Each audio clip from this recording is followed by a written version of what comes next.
Good afternoon mga ka-travelers. Nandito tayo ngayon sa San Sebastian Parish Church dito sa may Ormy, Malta.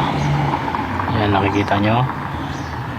So ito siguro yung katulad sa may San Sebastian Recoletos sa Manila, kasi pareha sila lang ng patron saint. Ayan, ito yung patron saint nila. Ayan, San Sebastian.